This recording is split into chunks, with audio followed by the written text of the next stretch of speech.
Shivkranti TV news अन्याय, अत्याचार, बेकायदेशीर कृत्य करणाऱ्या विरुद्ध शोषित पीडित न्याय देणारा एकच आवाज। शिवक्रांती टीव्ही दिनबंधू न्यूज संपादक सत्यशोधक शंकरराव लिंगे 73 87 37 78 0। पुन्हा एकदा सर्व पत्रकार बांधवांचे मी मनापासून स्वागत करतो आणि पुन्हा एकदा थोडंसं उशीर झालेला आहे त्याबद्दल दिलगिरी व्यक्त करतो। आपल्याला माहित आहे की नांदेड जिल्हा हे सध्या महाराष्ट्रामध्ये जे पुराची परिस्थिती निर्माण झालेली आहे, ही परिस्थितीमध्ये सगळ्यात जास्त फटका महाराष्ट्रात कोणत्या जिल्ह्यात बसला तर तो आपला नांदेड जिल्हा आहे। किंबहुना कोल्हापूर सारखी परिस्थिती नांदेडमध्ये निर्माण झालेली आहे। एरवी आपल्याकडे 3-4 वर्षातून एकदा पूर यायचा, पण आता एका वर्षातून 4दा पूर येतोय आणि 3-3दा लोकांची घरं पाण्याखाली बुडालेली आहेत। ही इतकी परिस्थिती आहे। दरवर्षी आता ही परिस्थिती ग्लोबल वॉर्मिंगच्या इशाऱ्याच्या नुसार आणि आपल्या चुकामुळे वाढत जाणार आहे। त्यामुळे याच्यावर काहीतरी भरीव असं पाऊल उचलणं गरजेचं आहे। निवडून आलेले विधानसभा लोकसभेचे प्रतिनिधी शहराच्या विकास आराखड्याकडे बघायला तयार नाही आहेत। शहराला जोडणारे, शहरातून जाणारे जेवढे नाले आहेत, बहुतांश नाल्यांना बंद करून त्याच्यावर स्लॅब टाकण्यात आलेला आहे, रस्ते बनवण्यात आलेले आहेत आणि त्या नाल्यांना डायव्हर्जन न केल्यामुळे, त्या नाल्यांमध्ये विकास नाही केल्यामुळे, त्याची रुंदी आणि डेप्थ न वाढवल्यामुळे, त्याला सुरक्षा भिंत न उभी केल्यामुळे त्या नाल्यांची पूर्ण ओव्हरफ्लो होतो आणि बॅकवॉटरचं पाणी सुद्धा लोकांच्या गल्ल्याच्या वसाहतीमध्ये जातो। 2-2, 3-3 दिवस लोकांच्या घरामध्ये पाणी जाऊन थांबत असतो। या नांदेडमध्ये जे एक नाला आहे, जे आपण बघतो की आजूबाजूच्या 10-12 गावाचं आणि पूर्ण शहर, आता जे पुरे गाव होते ते नाला पावडेवाडी करत श्रावस्ती नगरला येतो आणि श्रावस्ती नगरला पसरट होतो, तिथून खडकपुऱ्याला येतो, दुलेशा रहमानला येतो आणि त्यानंतर डंकिनला जातो। या नाल्याला जर पावडेवाडीच्या अलीकडून डायव्हर्जन केलं आणि एक पर्यायी नाला तिथून बनवला तर 50% नाल्याचं लोड कमी होईल आणि मग लोकांच्या घरामध्ये पाणी जाणार नाही। त्याला 50-60 कोटी रुपये लागतील, पण दरवेळेला पूरग्रस्तांच्या मदतीला 5-50 कोटी द्यायला तयार आहेत। गेल्या 4 वर्षामध्ये 100-150 कोटी पूरग्रस्तांना म्हणून वाटायला पण भाग पाडलेला आहे, पण तेच 100 कोटी खर्च करून जर नाल्यांची हे केली, पर्याय उभे केले तर पुराची परिस्थिती उद्भवणार नाही। हे आणि असे अनेक प्रश्न आहेत जे नांदेड जिल्ह्याच्या स्तरापर्यंत होणार नाहीत, म्हणून याला वरच्या पटलावर घेऊन जावं लागणार आहे। आदरणीय बाळासाहेब आंबेडकर 18 ऑगस्ट पासून 3दा-4दा आलेल्या पुरावर डायरेक्ट आमच्या पदाधिकाऱ्यांच्या आमच्याशी संपर्कात होते। प्रत्येक अपडेट आम्ही त्यांना दिलेली आहे। आदरणीय बाळासाहेबाला नांदेडला यायचं होतं, पण शेड्यूलमुळे त्यांनी आदरणीय सुजात आंबेडकर साहेबांना इथं पाठवलेलं आहे की हे काय पूर परिस्थिती आहे आणि 4-4दा लोकांच्या घरात पाणी का जातोय हे बघण्यासाठी आदरणीय सुजातदादा आंबेडकर इथं आलेले आहेत। तुम्हाला संबोधित करण्याआधी किरोडा नावाच्या ग्रामीण भागामधली परिस्थिती त्यांनी प्रत्यक्ष पाहिली। वसरणी पासून, श्रावस्ती नगर पासून खडकपुरा, दुलेशा रहमान, भीमघाट, देगाव चाळ, सिद्धार्थ नगर आणि मळ्यामधला परिसर आम्ही पाहणी केलेला आहे। अजून 2-3 परिसर राहिले। प्रेस कॉन्फरन्ससाठी आम्ही अर्धवट दौरा सोडून आलो। एकूण ही परिस्थिती तुमच्याशी संवाद झाल्यानंतर माननीय जिल्हाधिकाऱ्यांची वेळ घेतलेली आहे। कलेक्टर साहेबांना सुजातदादा आंबेडकरजी काय परिस्थिती आहे हे मांडणार आहेत आणि नांदेड जिल्ह्याला या पूर परिस्थितीतून मुक्त करण्यासाठी ठोस उपाययोजना आम्ही आमच्या निवेदनाच्या माध्यमातून देणार आहोत आणि जर जिल्हा स्तरावर हे नाही झालं तर राज्य स्तरावर आम्ही आदरणीय सुजातदादा आंबेडकर आणि बाळासाहेब आंबेडकर यांना विनंती करतो की त्यांनी थेट नगररचना मंत्रालय आणि मुख्यमंत्र्यांच्यापर्यंत नेऊन नांदेडला या पुरापासून मुक्त करावं। आपले काही प्रश्न असतील तर सुजातदादांना आपण विचारू शकतो।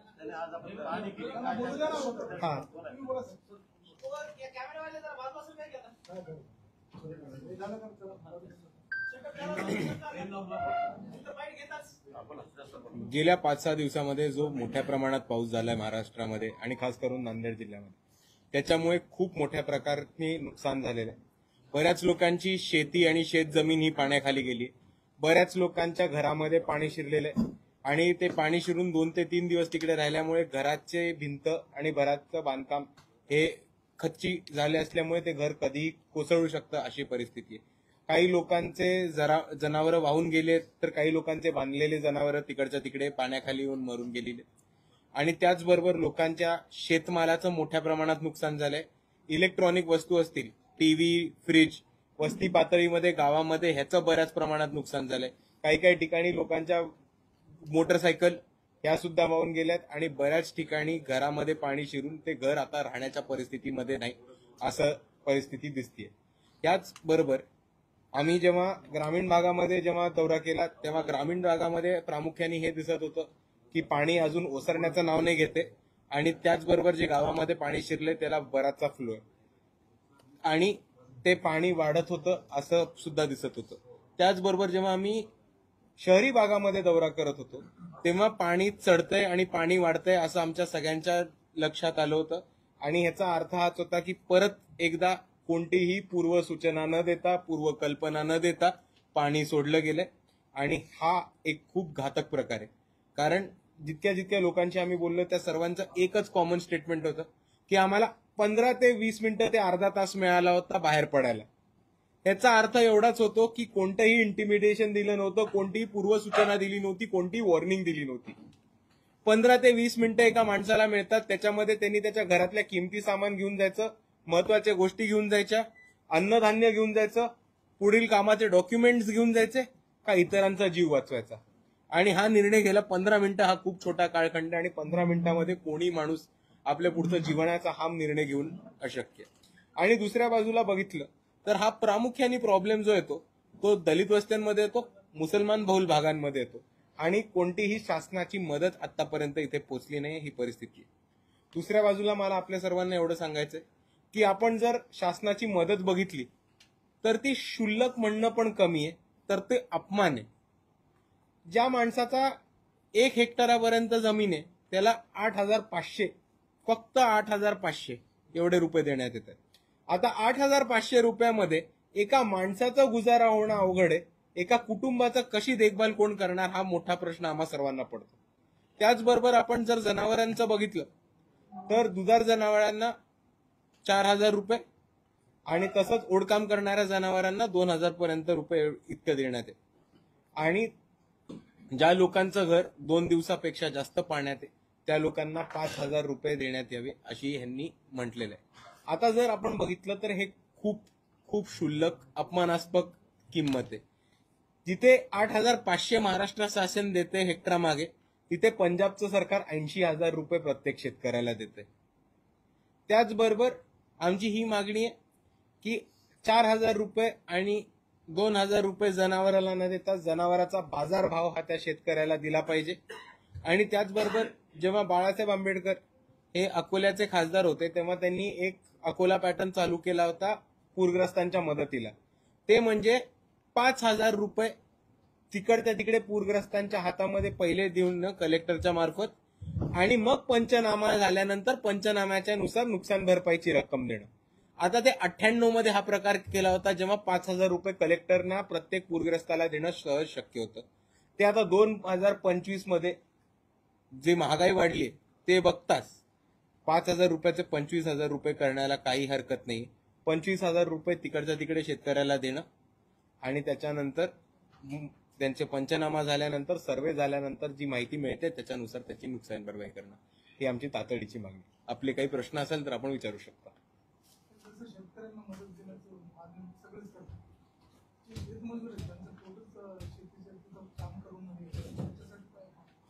आम्ही शेतमजुरांसाठी पण एक महत्वाची मागणी केली आहे.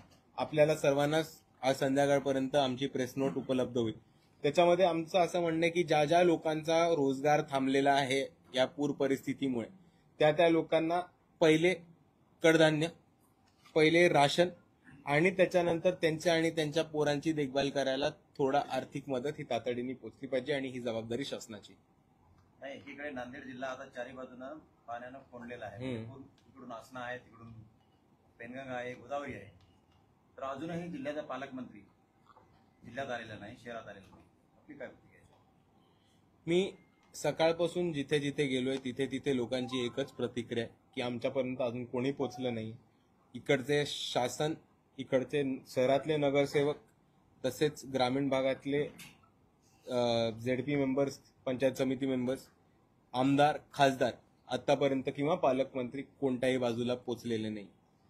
कोणाही पर्यंत मदतीचा हात गेला नाहीये. बऱ्याच ठिकाणी अजून सर्व्हे करायला किंवा पंचनामा करायला पण टीम्स पोचल्या नाहीयेत. आणि बऱ्याच ठिकाणी लोकांनी किंवा इतर लोकांनी जेव्हा जेव्हा मदतीचे फोन केले गेले होते, लोकांचा फोन उचलण्याचं पण टाळलेलं आहे. ही परिस्थिती येते.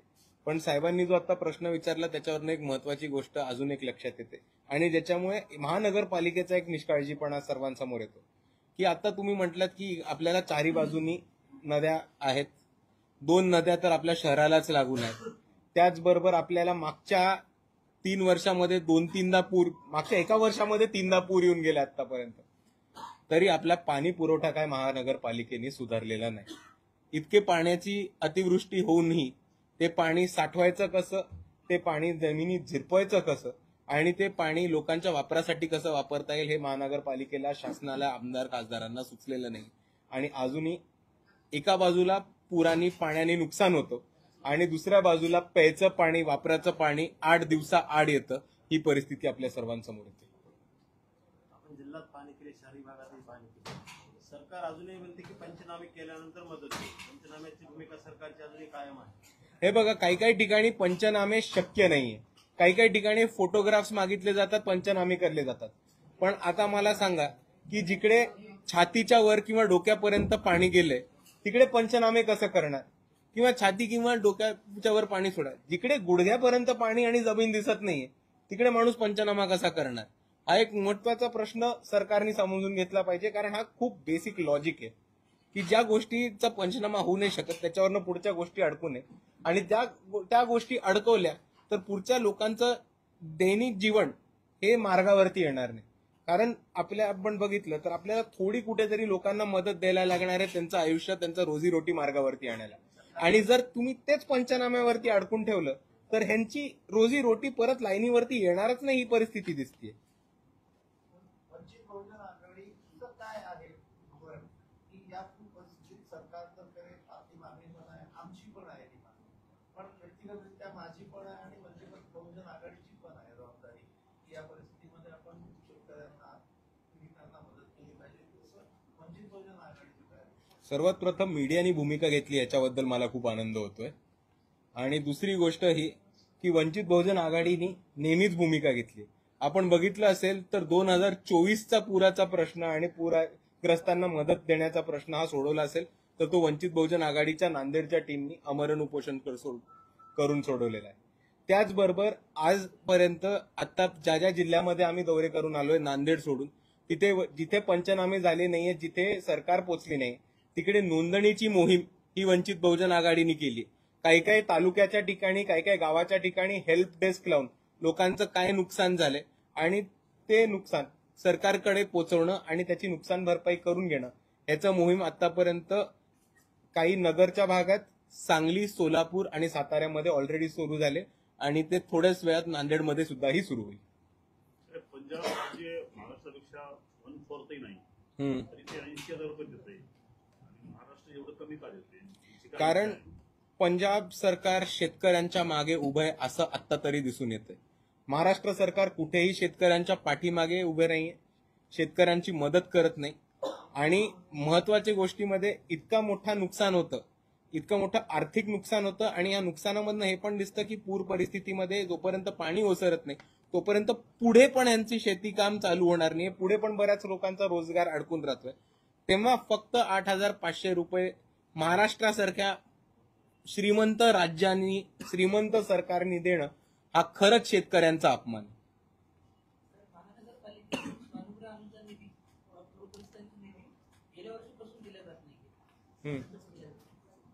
तर त्याचंच आंदोलन वंचित बहुजन आघाडीने मागच्या आठवड्यात केलं. 3 दिवस आमरण उपोषण केलं आणि 14,000 जे लाभार्थी होते त्याच्यापैकी 11,000 लोकांच्या अकाउंटमध्ये ते पैसे पोचले. ज्यांचे नाही पोचले त्यांची कालच माहिती घेतली होती आणि त्यांच्या अकाउंटमध्ये पैसे सरकारने रिलीज केलेत. बँकिंग प्रोसेसमध्ये 2 दिवसात पोचतील.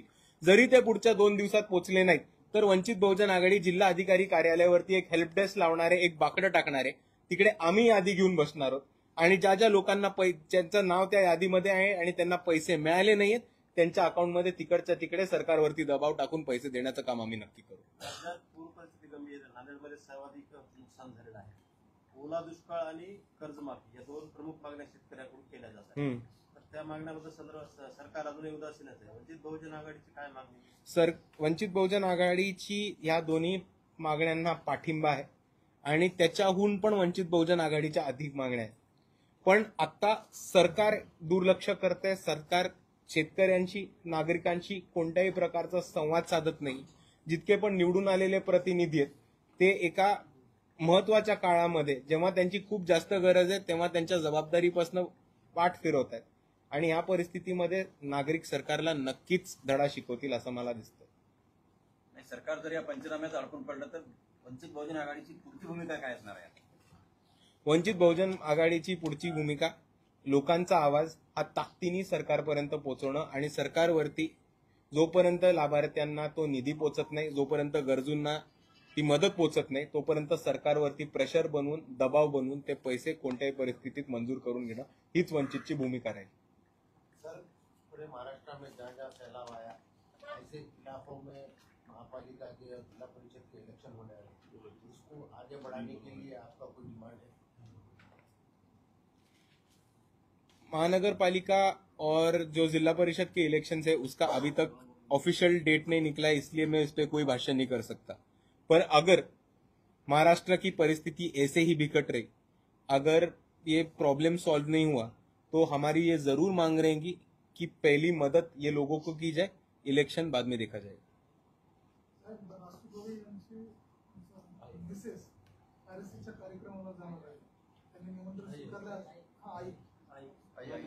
नाही, मिसेस बरोबर बोललात तुम्ही. त्यांना निमंत्रण दिले आणि त्यांचे जे पुत्र आहेत डॉक्टर त्यांनी सुद्धा म्हणलं की आम्ही याच्या अगोदरही आमचे वडील गेलेले आहेत, दुसऱ्या विरोधी लोकांच्या कार्यक्रमाला जायला काय हरकत? आपलं काय म्हणतं? म्हणून मी नेहमी म्हणत राहतो, माणूस विचारांनी आंबेडकरवादी असला पाहिजे, जातीनी नाही. रिजर्वेशन को लेकर एक टॉपिक चल रहा है, महाराष्ट्र मांगे पूरी की सरकार है, उसके बाद ओबीसी बोल रहा है कि हमारा हक जाने वाला है और बंजारा समाज के मसले पर सरकार से स्ट्रगल कर रहा है.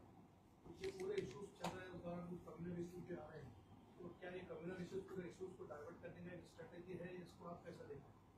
नहीं, देखिए, जो अभी आरक्षण की डिमांड की जा रही है वो उनकी मूलभूत मांग है और उनका हक है. और वो जो गरजू समाज है, जो वंचित समाज है, वो आरक्षण की मांग कर रहे हैं. बीजेपी का ये हमेशा से डाइवर्जन पॉलिसी रहा है, टैक्टिक रहा है कि दो समाजों के बीच में, दो धर्मों के बीच में, दो जातियों के बीच में दंगे फसाद करो, वो दंगे फसाद से जिले, राज्य और देश जलाओ और वो जलती हुई देश पे वोट लो. ये बीजेपी का ट्राइड एंड टेस्टेड फॉर्मूला है. ये गुजरात 2002 से भारत 2024 तक चलता हुआ आया हुआ फॉर्मूला है और वो इसी तरह से करते जाएंगे. जब तक बीजेपी सत्ता में है भारत में, महाराष्ट्र में, तब तक जाति जाति में और धर्मों में दंगे फसाद बढ़ते जाएंगे और ये बीजेपी की ही करतूत है. आगामी काळामध्ये निवडणूक आहे, त्यामुळे जे सरकार जाती जातीमध्ये भांडण लावते आरक्षणाच्या मुद्द्यावर. हे बघा, निवडणूक नसत्या तरी बीजेपी जाती जातीमध्ये भांडणं लावते, त्यांचं काम ते. तर निवडणूकच आहेत म्हणून बीजेपी करते असं नाही. तो जाती जातीमध्ये भांडणं लावणं हा संघाचा डीएनए आणि ते त्या डीएनए बद्दलच काम करतात. काय काय एससी वर्गामध्ये जे वर्गीकरण होणार आहे, अबकड करणार आहेत, त्याच्याबद्दल आम्ही वंचित बहुजन आघाडीनी भूमिका विधानसभेच्या वेळेस आणि त्याच्या आधीही जाहीर केली. अबकड आणि वर्गीकरणाला वंचित बहुजन आघाडीचा विरोध आहे आणि हा जातीमध्ये, पोट जातींमध्ये भांडणं लावण्याचा प्रकार आहे असं आमचं ठाम म्हणणं. सरकारने जर वर्गीकरण केलं तर आपल्याला काय? आम्ही वर्गीकरणाला एकतर विरोध करत राहू, तो GR येईपर्यंत त्याचा विरोध करत राहू, लढत राहू आणि जर तो कानून आला तर एका बाजूला न्यायालयीन लढाई लढू की ही पॉलिसी चुकीची आणि ही योजना खारिज केली पाहिजे. सुप्रीम कोर्टानंच आदेश दिले क्रिमिलेअरचा दिलाय, वर्गीकरणाचा नाही दिला, क्रिमिलेअरचा दिलाय. आणि दुसऱ्या बाजूला रस्त्यावरची लढाई, आंदोलन हे आमचं चालूच राहील. 49 जाती तशी प्रवर्तक आणि केवळ एकच जात मागणी करत आहे. अशा परिस्थितीत भूमिका काय घेता येईल? एका जातीचं ऐकलं जाईल खाऊन लोकांना सोडून. हे बघा, डिमांड हे सगळी लोक करतायत आणि त्याच्यावरती डिबेट्स व्हायला पाहिजे, डिस्कशन व्हायला पाहिजे, सगळ्यांच्या प्रतिनिधी समोर बसून एक चर्चा व्हायला पाहिजे आणि त्याच्यावरनं नक्कीच निष्पन्न निघेल. न्याय संस्था न्याय करते आहे असं आपल्याला वाटतंय का आज? काय म्हणताय? न्याय संस्था न्याय देत आहे का? हे बघा, आता ह्याचं उत्तर मी तुम्हाला केस टू केस देऊ शकतो. तुम्ही केस सांगा, मी उत्तर देतो. जनरल बघा ना सर, की जसं आता मुस्लिमांचा प्रश्न होता वक्फ कायद्याचा, तर न्यायालयानं 2 बाजू थांबवल्या, बाकी तर सगळं चालूच आहे. मग थांबवलं त्यांनी. तुमचा प्रश्नाचं उत्तर तुम्हीच तर दिलं ना साहेब. नाही, माझा प्रश्नच नाही की आपल्याला असं विचारतो की हा न्याय आहे का? मग कुठला न्याय सरकारला हवा तसा दिला गेला ना. हो, तर मग आम्ही 2014 पासून म्हणत होतो की जेव्हा जेव्हा भाजपचं सरकार येणार आहे तेव्हा इकडची न्यायव्यवस्था, डेमोक्रेसी, लोकशाही ही खिळखिळीत करण्याचा प्रकार करण्यात येईल आणि त्याच पद्धतीने इकडची ब्युरोक्रेसी ही कमजोर केलेली आहे आणि त्याच प्रकारे न्यायालयीन पद्धतीच्या गोष्टी सुद्धा बीजेपी काही काही ठिकाणी मॅनेज करते, हे आपल्याला सरळ सरळ दिसून आलेले. राज्य कधी येणार आहे? तुमचं राज्य कधी येऊ शकतं? हे बघा, मला बऱ्याच लोकांनी एक प्रश्न विचारला की वंचित बहुजन आघाडीचं राज्य कधी येणार आहे आणि वंचित बहुजन आघाडी भरारी का नाही घेते. तर त्याचं मला सोपं उत्तर आहे की वंचित बहुजन आघाडी 2019 मध्ये स्थापन झाली, बरोबर. वंचित बहुजन आघाडी तळागाळातल्या कार्यकर्त्यांचा पक्ष आहे, पण तळागाळातल्या कार्यकर्त्यांच्या निवडणुकाच नाही झाल्या. स्थानिक स्वराज्य संस्था होऊ द्यात, वंचित बहुजन आघाडी सत्तेत येते. आज फक्त पुराचा दौरा होता का निवडणुकांची तयारी? फक्त पुराचा दौरा.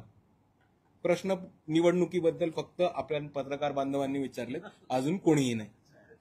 तयारीची काही बैठक आहे का? असं नाही, पहिले पुराचे मदत करू, मग निवडणुकीची तयारी. आपल्या सर्वांना धन्यवाद.